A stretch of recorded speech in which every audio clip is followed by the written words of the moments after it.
کہ سیدہ کائنات کوئی معمولی بیٹی کا نام نہیں ہے. یہ وہ ہستی ہیں جن کے بارے میں نبی اکرم نے فرمایا, صحیح بخاری کے اندر روایت موجود ہے, سیدۃ نساء اہل الجنہ, جنت کی تمام عورتوں کی سردار ہیں. جنتی نہیں ہے, کسے کیا معلوم کہ وہ جنتی بھی ہے یا جنتی نہیں ہے. رسول حیات سیدہ میں جنتی ہونے کی سند نہیں دے رہے, جنتیوں کی سردار ہونے کی سند دے رہے ہیں. یہ وہ بی بی ہے. تو معرفت سیدہ کائنات ہوگی تو پھر پتہ چلے گا کہ کتنا بڑا ظلم تھا جو انہوں نے ڈھایا ہے. یہ بی بی کون سی بی بی ہیں؟ آج ہر ایک کی تمنا یہ ہے کہ نبی اکرم کی خدمت میں اپنا ایک سلام پیش کریں. لیکن سنیں گے روایت کے جملے یہ ہیں, اور یہ بھی کتب اہل سنت کے اندر پایا جاتا ہے کہ نبی کی تمنا یہ ہے صبح کے وقت جب گھر سے نکلے تو سلام ہو تو در سیدہ پر آ کر ہو. اللہ اکبر, السلام علیکم یا اہل بیت النبوہ. گویا نبی اکرم کی اس عمل نے بتا دیا کہ نبی اکرم جہاں سے آ رہے ہیں وہ اہل بیت رسول نہیں ہیں, جہاں جا رہے ہیں وہ اہل بیت رسول. یہ ہے اہل بیت رسول. اور پھر سیدہ کائنات کا تو جو احترام تھا وہ بڑا منفرد تھا. گویا ایسا احترام تو کسی اور کو حاصل نہیں ہے جو سیدہ کائنات کو حاصل ہے. وہ کیا احترام ہے؟ سیدہ کائنات اگر اپنے بابا کی خدمت میں آ جائے, مجھے بتائیے کون سا باپ ایسا ہے جو اپنے بیٹی کے لیے کھڑا ہوتا ہے؟ اور یہ کائنات کا سردار ہے, یہ افضل البشر ہے, یہ سید الرسل ہے, جس کے لیے کائنات پیدا ہوئی ہے. ساری کائنات کی تمنا یہ ہے کہ وہ ہستی آ جائے تو ہم اپنے مقام سے کھڑے ہو جائیں. لیکن یہ ہستی جب سیدہ کو آتے ہوئے دیکھتی ہے تو اپنے مقام سے کھڑے ہو جاتی ہے. اور نہ صرف یہ کہ کھڑے ہوتی ہیں, روایت کا آگے جملہ یہ ہے جس سے پتہ چلتا ہے کہ مقام سیدہ کیا ہے. اور اگر یہ بات بھی سنت رسول میں شامل ہوتی کہ نبی اکرم نے فرمائے کہ یہ اب سے دین کا حصہ ہے, کہ اسلام کا دین ایسا ہے کہ جب بھی بیٹی کو دیکھے تو باپ کا فریضہ یہ بنتا ہے کہ اپنے مقام سے کھڑے ہو جائیں. اگر یہ دین کا حصہ ہوتا تو سنت رسول بن کر ہر عالم, ہر مومن, ہر مسلمان اس پر عمل کر رہا ہوتا. لیکن پیغمبر بیان کرنا چاہ رہے ہیں یہ بیٹی کا احترام نہیں ہو رہا ہے, یہ تحفہ پروردگار کا احترام ہو رہا ہے, یہ سیدہ کائنات کا احترام ہو رہا ہے.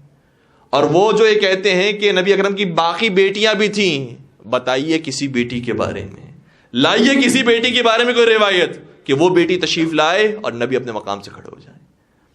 کوئی ایک روایت موجود نہیں ہے, جھوٹی سے جھوٹی, ضعیف سے ضعیف روایت میں موجود نہیں ہے. صرف سیدہ کائنات فاطمہ زہرا کا وہ احترام. بیٹی تشریف لائے, بی بی تشریف لائیں, اور نہ صرف یہ کہ کھڑے ہو جائیں بلکہ اب روایت کا جملہ مزید آگے بڑھا, قام الیہا. عربی زبان میں دو لفظ استعمال ہوتے ہیں. اگر کوئی کسی کا احترام کرتا ہے, کوئی بزرگ تشریف لائیں, ہم نے احتراماً اپنے مقام سے کھڑے ہو گئے, اس کے لیے عربی زبان میں لفظ استعمال ہوتا ہے قام لہا, اس کے احترام میں کھڑے ہو گیا. لیکن یہاں پر یہ لفظ نہیں ہے قام لہا, اس کے احترام میں کھڑے ہو گئے, کہا قام الیہا.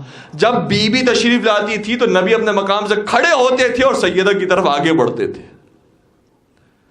ان کی طرف آگے بڑھتے تھے. یہ انتہائی احترام ہے. سیدہ آپ کا بڑا احترام ہے. اور پھر اس کے بعد کا جملہ یہ ہے وَأَجْلِسَهَا مَجْلِسَهُ, اور پھر نبی اپنے مقام پر اپنی بیٹی کو لا کر بٹھاتے تھے. مجھے بتائیے, سوال کا جواب دیجئے, یہی بیٹی جب دربار میں آ جائے, ارے تم وہ احترام تو نہیں کر سکتے تھے جو رسول اپنی بیٹی کا سکھا کر گئے تھے, لیکن کم از کم وہ جگہ تو چھوڑ دیتے بنت رسول کے لیے جو جگہ رسول خود چھوڑ دیا کرتے تھے. اگر تم واقعاً خلیفہ رسول ہونے کا دعویٰ کرتے ہو تو رسول کی سنت پر عمل کرو. سیدہ کا احترام کیا ہے, اللہ اکبر. اور پھر دوسری طرف سے روایت کا جملہ یہ بھی ہے, اب جب رسول بی بی کے گھر پہ تشریف لاتے تو بیائی نہیں, جو کام نبی نے کیا تھا وہی کام سیدہ انجام دیتی. سیدہ بھی اپنے مقام سے کھڑی ہوتی, نبی کی طرف آگے بڑھتی, نبی کو اپنے مقام پر آ کر بٹھاتی. گویا باپ اور بیٹی کے اس عمل نے بتا دیا اگر باپ موجود نہ ہو تو بیٹی کو باپ سمجھنا, اور اگر بیٹی موجود نہ ہو تو باپ کو بیٹی سمجھنا. یہ عین رسول ہے, یہ ہستی شبیہ رسول ہے, یہ ہستی نفس رسول ہے. جو رسول کا احترام ہے وہ اس بیٹی کا احترام ہے. بس عزیزو آپ سمجھ گئے ہیں. میں نے تو ابھی مصائب کے جملے نہیں پڑھے ہیں، لیکن خود آپ کے ذہنوں میں جو مصائب کے واقعات موجود ہیں آپ کو معلوم ہے سیدہ کائنات کا کیا احترام رکھا گیا. اللہ اکبر. سیدہ کائنات اپنے بابا پر گریہ فرماتی ہیں. مولا متقیان کا نہج البلاغہ کا جملہ یہ ہے کہ ہمارے اوپر اس سے بڑی مصیبت نہیں آئی تھی کہ جو نبی کی وفات پر مصیبت آئی. میں کہوں گا علی کے لیے اگر یہ سب سے بڑی مصیبت ہے تو زہرا کے لیے کیا ہوگی؟ فراق نبی زہرا کے لیے کیا ہوگا؟ اللہ اکبر. بس بابا کو یاد کرتی جاتی ہے. کبھی فرماتی یا ابتا یا رسول اللہ، کبھی فرماتی یا ابتا یا حبیب اللہ، کبھی فرماتی یا ابتا یا نبی اللہ. اور ابھی بابا کے غم کو یاد کر رہی تھی کہ کچھ ہی دن گزرے، ملعون آوازیں بلند کرنے لگے، ارے یہاں علی موجود ہے تو علی کو باہر نکالو، ہم علی سے بیعت لینا چاہتے ہیں. سیدہ کائنات کا دل غم زدہ ہو گیا، پریشان ہوگی. سیدہ آپ کیا ہونے والا ہے؟ ارے یہ کچھ دھمکیاں دینے کے بعد چلے گئے، لیکن یہ دھمکیاں کم نہ ہوئی بلکہ مزید بڑھنے لگی. کچھ دنوں کے بعد یہ دوبارہ آئے، کہا علی اب بھی گھر سے باہر نہیں نکلے، اگر گھر سے باہر نہ نکلے تو علی کو گھسیٹ کر باہر نکالا جائے گا اور علی سے بیعت لی جائے گی. سنیں کہ سیدہ اگر نہ ہوتی تو علی کی حفاظت کرنے والا کوئی نہ تھا.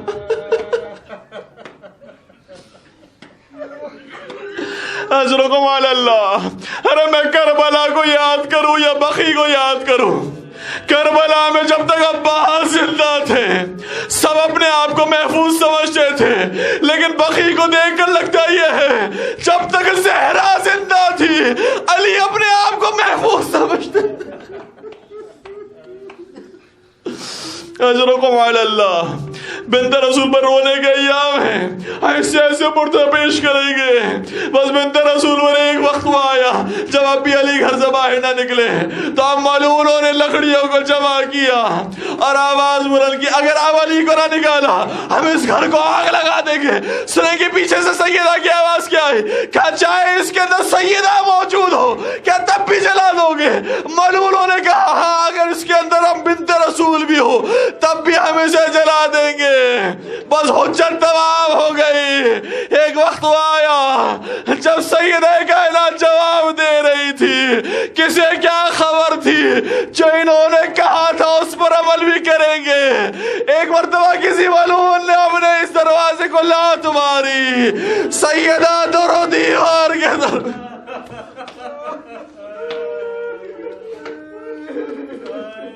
مردوں کا گریہ بلند ہو رہا ہے. مجھے نہیں معلوم عورتوں کی کیا کیفیت ہے، کیونکہ مرد کے غم کو زیادہ سمجھتے ہیں، خاتون کے غم کو زیادہ سمجھتی ہے. لیکن مجھے کہنے دیجئے یہ صرف خاتون نہیں ہے بلکہ شکم میں محسن بھی موجود ہے. ارے اس غم کو کون محسوس کرے؟ اور پھر ملعون نے نہ صرف دروازے کو دھکیلا بلکہ ایسا در و دیوار کے درمیان سیدہ کو پیس دیا. محسن شہید ہوئے. جو میخ سیدہ کے دروازے پر موجود تھی وہ سینے سیدہ میں پیوست. ارے کتنا دروازے کو دھکیلا ہوگا کہ میخ در سیدہ سے ہوتی ہوئی سینے سیدہ میں جا کر بے ہوش ہو گئی. اور اب اس کے بعد علی مرتضیٰ کو پکڑ کر گھسیٹ کر مسجد کی طرف لایا جا رہا ہے. سنیں گے ایسی زخمی حالت کے اندر بھی سیدہ کھڑی ہوئی، کمر بند علی کو پکڑا، کہا میں علی کو جانے نہیں دوں گی، علی کی تم بیعت نہ کر سکو گے. ملعون نے کہا علی کو لے جانے میں جلدی کرو، لیکن جلدی کرنے کے کئی طریقے تھے. اگر سب زور لگاتے علی مسجد میں بالآخر آ ہی جاتے، لیکن سنیں گے جلدی کیسے کی گئی. ایک ملعون نے تعزیانہ اٹھایا، سیدہ کے دست مبارک